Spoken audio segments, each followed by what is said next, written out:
Hello there, and welcome to another bonus episode of the Green Living Chats podcast. I'm your host, David Ewisi-Mensah, and this podcast is brought to you by Eco Amet Solutions. In Ghana, Eco Amet Solutions presents their African Eco Research Reports webinar series. And in this upcoming webinar, which is happening on the 31st of July 2021 at 12 p.m. GMT, will be on the topic taking a second look at bio-waste, circular economy in Africa. And today on the podcast, I have the team from the African Eco Research Reports, shortly known as AFRICER project, from Eco Amet Solutions with me on the podcast. And we're going to talk about why this initiative, AFRICER, and the details of the activities that we'll be doing for this project. So why don't you join me, meet Team AFRICER. Here we go.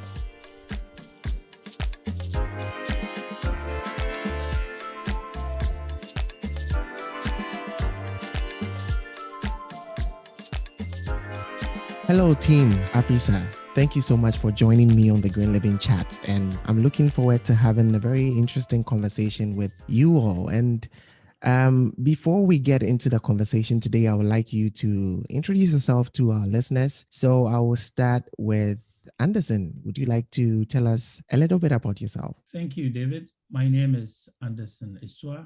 I am a professor at the University College of the North. I've been interested in sustainability issues ever since I was a kid. Particularly, I love the part of waste management. I love the part of environmental sustainability, and I'm looking forward to this webinar. So my name is Basil Amuzu Sefoji. I'm currently an environmental advisor with Fortescue Future Industry. In terms of AFRICER, I'm the research analyst with AFRICER, and also I'm actually one of the presenters or facilitators in the upcoming webinar. My interest, or I'll say my research interest, has mainly been sustainability transitions, innovation diffusion, and also understanding the problems with donor or internationally funded renewable energy projects in Africa. My name is Gideon Demegua, a PhD scholar at the Chinese Academy of Sciences, hosted at the Institute of Zoology. My research interest has been using some theoretical models, field experiment, to try to answer questions surrounding biodiversity conservation, some evolutionary ecological questions, and recently I got interested into some policies that affects or how waste management, especially the plastic waste, it's been done across the African region. I'm happy to be here to share my thoughts. Okay, thanks, David. I'm Felix Jawadu, a PhD student at Ohio University in Nanjing. My research interests include microbial ecology, environmental biotechnology, and wastewater treatment. My interest in environmental biotechnology has enabled me to research into biofloc that would aid in sustainable aquaculture production. And I'm also a research analyst in the AFRICER team. Thank you. All right. So thank you, gentlemen, for taking time off your busy schedules and joining me on the podcast today. I'm really looking forward to an interesting conversation. But hey, I really love the diversity in your team. And I'm really also looking forward to get a little bit details about what AFRICER is doing and what it's all about. But before then, we do believe that there are lots of environmental issues in Africa. But since this time we are focusing a little bit more on the African continent, Felix, would you like to tell us a little bit about some of these environmental challenges in Africa and how we can tackle this? I think I would like to hear Basil's thoughts on that afterwards too. All right, David, thank you very much. Just like you said, there are a lot of environmental issues. The few ones that I think are quite prominent out there is the waste management issues, more on the solid waste management, and also deforestation as a result of illegal mining and all that, and people trying to get some form of energy, that's firewood, and also land degradation that is also as a result of mining activities and some other human activities as well. Now, I believe that in all of these and the impact it's creating on the environment, it's clear for everyone to see. But it is my belief that most of these things would have to be followed critically by the policymakers. Now, when it comes to the issue of solid waste management or deep waste management issues, I believe that one of the things we've not been able to actually enforce or follow up is the 3 R's that we know. That's the reduce, reuse, recycle when it comes to solid waste management. And I believe that it is one of the ways to go with segregation as well to help in recycling, and then also being able to support environmental friendly practices. But all these would have to be embedded in the policies that we make and how we are able to enforce these policies to ensure that these solutions are actually practical and workable. Thank you, Felix. Basil, would you like to share your thoughts on this too? One of the critical environmental challenges I've seen to be emerging across the continent is mainly waste from renewable energy projects. So in the early 90s, we had lots of solar home system projects and also battery charging system projects that were implemented in rural communities. However, when these systems break down, most often the rural dwellers aren't able to maintain them because usually they are just purely donor funded project, and after the 1 or 2 years maintenance period, they no longer have funds to maintain the system. So there is a growing amount of waste in that sector. Although recently, let's say somewhere around 2012, 2013, some of the projects had a component where they were supposed to recycle like the inverters or batteries or maybe the solar panels when they are broken or when they reach their lifespan. It appears they don't seem to follow through in terms of making sure that these renewable energy system components or components are recycled.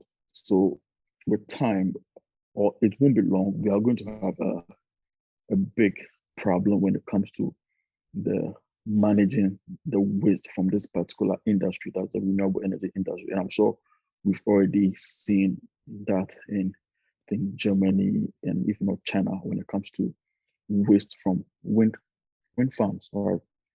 And one other aspect that we also want to take a look at is we always talk about the environmental problems with illegal mining and the mining of gold and whatnot. But when you pay a critical attention, you will see that the minerals that are used to manufacture or the critical components of this electric vehicles, this lithium ion batteries, smartphones, which are actually meant to make us live more sustainable lives and sort of reduce our carbon emissions. These minerals are often mined in countries like Congo and even and some other African countries through unsustainable means, right? So in our quest to sort of have a sustainable world using these rare earth minerals, we end up mining most of these minerals in a very unsustainable fashion. And there's something we must take a critical look at as a people. Benjamin Sovaco has a very interesting paper on this. And I think I'll find the title and I'll share it with the team so that maybe you can put it in the description of the podcast. And I think it's a very, very, very good perspective when it comes to looking at environmental sustainability in a very holistic and systemic way. So the title of the paper I'm referring to is The Decarbonization Device, Contextualizing Landscape of Low Carbon Exploitation. and toxicity in Africa. Yeah, so I think the case studies look at Ghana and also DRC. In Ghana, they look at agriculture, where the sort of clean technology system come to the end of their lifespan. Then also DRC, where we sort of mine these rare earth minerals. Yep. So listeners can take a look at this paper. I really appreciate these issues that you guys raised up concerning mining, energy, segregation, waste management, and all that. But I think that the continent is really rising when it comes to finding solutions, both on the private sector and also on the from the government sector as well. And some of these solutions, we need them to be sustainable. And of course, before all these things happen, we also need to create awareness for the local people and also both literates and illiterates to understand where the world is going or where the continent is heading towards. So it makes me think about what AFRICER is doing. I have seen on the website that AFRICER seeks to do this and that, creating awareness and all that. Gideon, can you give us a little bit of what the AFRICER initiative is all about, what the missions and what you're seeking to achieve? AFRICER is a well-thought initiative of the Eco Amet Solutions, which is an environmental consulting firm company in Ghana. The initiative came as a result of the provoked thoughts when Eco Amet members tried to look at the policies of different governments around waste management and environmental protection and try to relate it with the idea of the reality in the society which we live in. There was sort of a big gap between the policies and the actual implementation.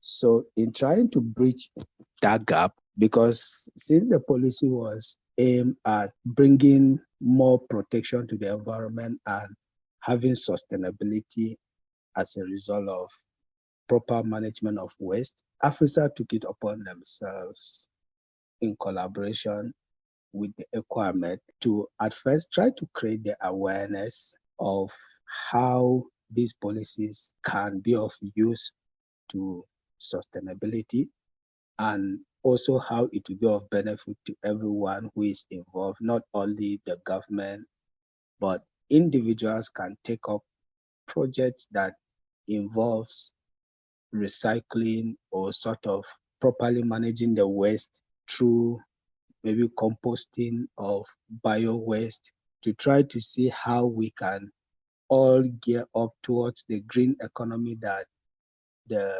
UN Environment Program have sort of declared as the way to go. More to it is the outbreak of the COVID-19, which has introduced a lot of waste into the environment, now posed big challenges for us to be able to see how we can utilize the waste that has been created by COVID-19 to revive our economy that has been also ravaged by the presence of the pandemic. And so AFRICER tends to achieve social inclusion in such a way that even the most vulnerable people in the society, the most neglected people can have access to knowledge and how they can convert that knowledge into building up an economy for themselves that they can fend on. To say by and large, the key mission of AFRICER is to try to bridge the gap between the policy that is in paper and the practicability that is out there in the society. Because if we don't bridge the gap, then the gap will always try to create the problem that is out there. And it is the vision of AFRICER to see that by the end of the program or the research, we would have been able to build and develop a model that will help not only individuals, but the continent to transform, if possible, to green energy through different ways of managing our waste and thereby reducing our carbon emission to also mitigate the climate change that we are foreseeing will happen in recent times. I think this encompasses what AFRICER is trying to do with the collaboration of some NGOs or some organizations that are already into this kind of project in other continents of the world. And here we are. All right, thank you, Gideon. But AFRICER sounds like a very easy word to use. Are you playing with some words, or what does it stand for?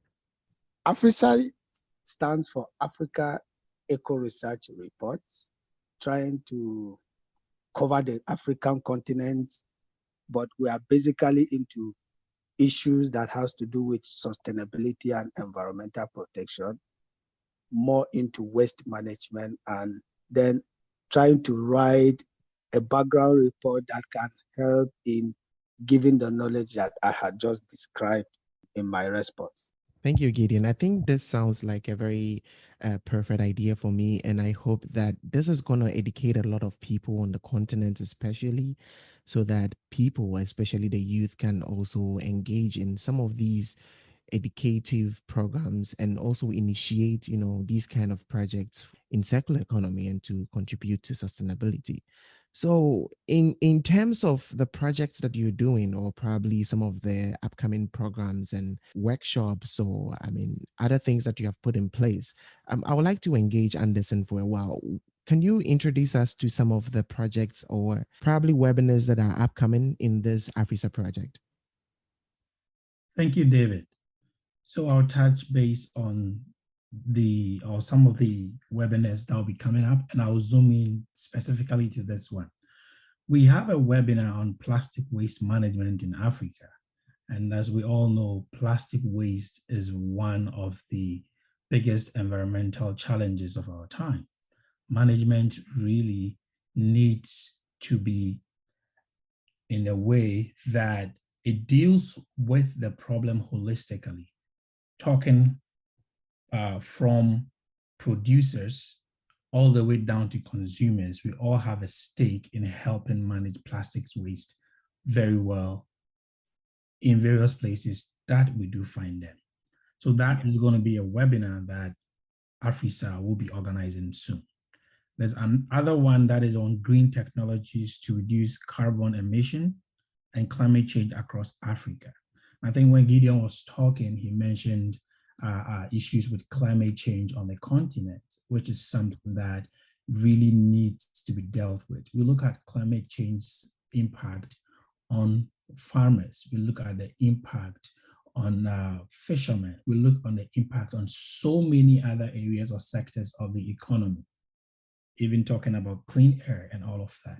So we want to look at the technologies that are available that would help to deal with climate change. What transitions are we making in terms of climate change? And as you've read, many people are aware of, climate change is the topical issue now in the world everywhere.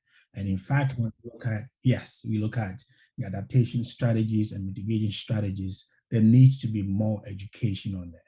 See, one thing I find is that people normally talk about climate change without giving a lot of attention to how our everyday lifestyles could be altered or changed to help the process. Mostly people look at trees.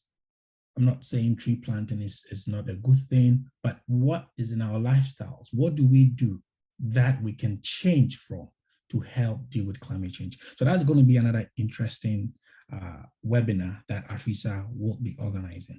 Now I just want to come back to what we're doing in terms of this particular webinar. And as we've titled it, taking a second look at bio-waste, circular economy in Africa. And if you look at our speakers, these are very experienced people coming in. We've partnered with B Energy, and B Energy is a social business that provides households in rural Africa, Asia, and Latin America with access to cooking biogas in an innovative, entrepreneurial, technical, and ecological manner. So this topic by B Energy is looking at how to build a business. I mean, a small scale business or a large scale business. How do you deal with that in terms of bio waste? And as we're talking about business, we are talking about the circular economy, which in short, we're focusing on closing the loop, okay? So not from the initial approach of producing, and then it ended up in the dump site or a landfill.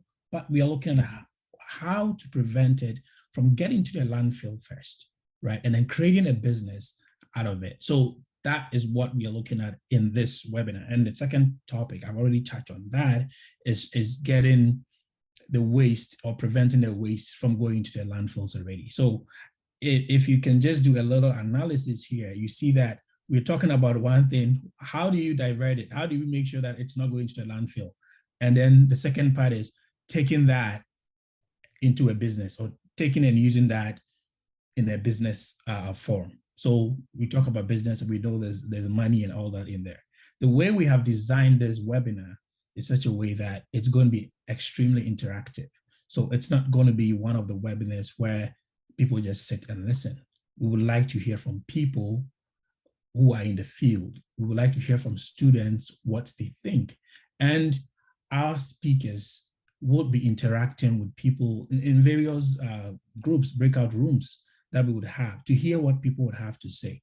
Their goal is not just to have another webinar, but the goal is for all of us to learn and to be able to have a good approach to dealing with our bio-waste. Thank you, David. Thank you so much for these initiatives, and I'm really, really looking forward. I think that these webinars are well needed, and every participant or anyone out there, whether in the industry, academia, research, anyone should register for this upcoming webinar. And again, is taking a second look at bio-waste circular economy in Africa. And it's happening on the 31st of July at 12 noon GMT. So you can get information about this, I think, on our website, www.ecoametsolutions.com/AFRICER, and you can get your registration or your ticket, and it's free. Yes, it is. It's free. Come share your knowledge, come learn, come impart your knowledge on others. So thank you, AFRICER team, really for taking time off your busy schedule and joining me today. I think it's been a very short conversation, but it's been packed with a lot of information. We need to really sit down to digest these discussions. But before I leave you to go, I would just like to ask you a very short question, Felix. What does sustainability mean for AFRICER, and what are you guys doing towards it? Well, thank you very much, David. Sustainability goes a long way to improve the quality of life, to protect the ecosystem, and also preserve natural resources for the future or for future generations. And I believe that, like my team members have said, that is what AFRICER is working towards. And so if you look at the upcoming webinar, we are looking at how best we can, help in tackling some of these issues when it comes to waste management problems or challenges, and also subsequent webinars that are coming up to seek to address some of these challenges, and also to ensure the sustainability that everyone talks about. So AFRICER is working towards that through the webinars that are coming up, and also through the advocacy work that it also seeks to do, and all the other research studies that it's coming up with are all ways by which AFRICER seeks to broaden people's knowledge, and also to drive people's attention to the need for ensuring that we have or we achieve sustainability within our state or within the various areas or countries, communities, and wherever we find ourselves. All right, Basil, I would like to get your thoughts on this. You made mention earlier about environmental challenges within Africa. If you have the chance to just change one or give a solution to one thing about the human behavior towards the environment, what would it be? Talking about human behavior towards the environment, for me, I think at the end of the day, everything must make economic sense, right? And that's an incentive for us to an extent, find solutions or lasting solutions to problems. So education is important. But then again, in our schools, to what extent are we emphasizing on environmental or sustainability entrepreneurship, right?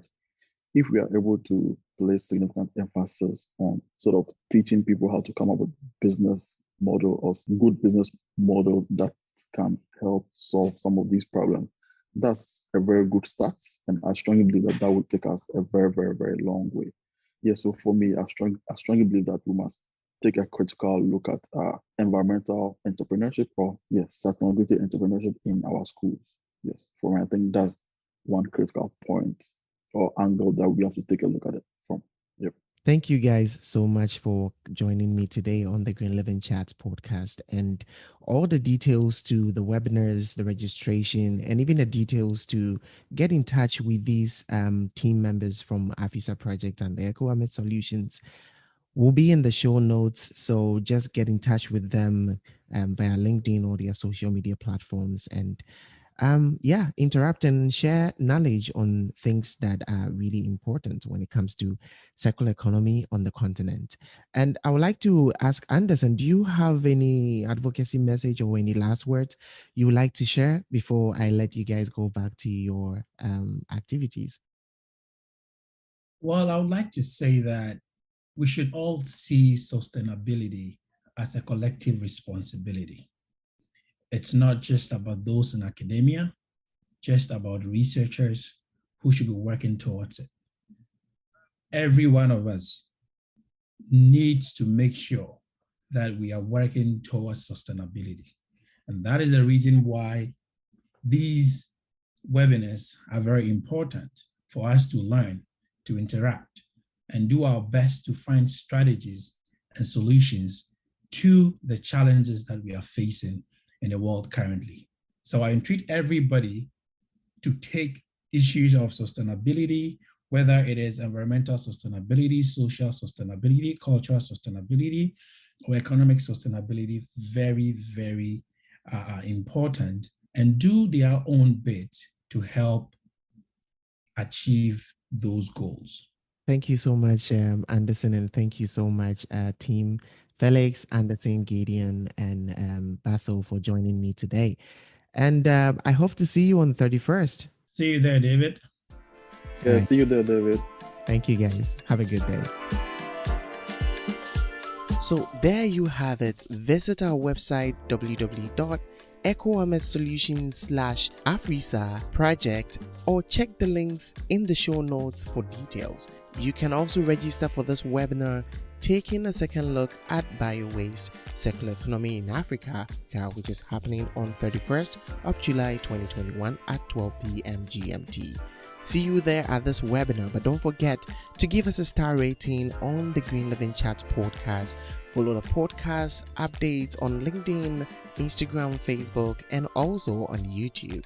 And we will be very excited to hear your comments, or shoot us an email at glcpodcast@ecoametsolutions.com. See you on the next bonus episode. Until then, live green.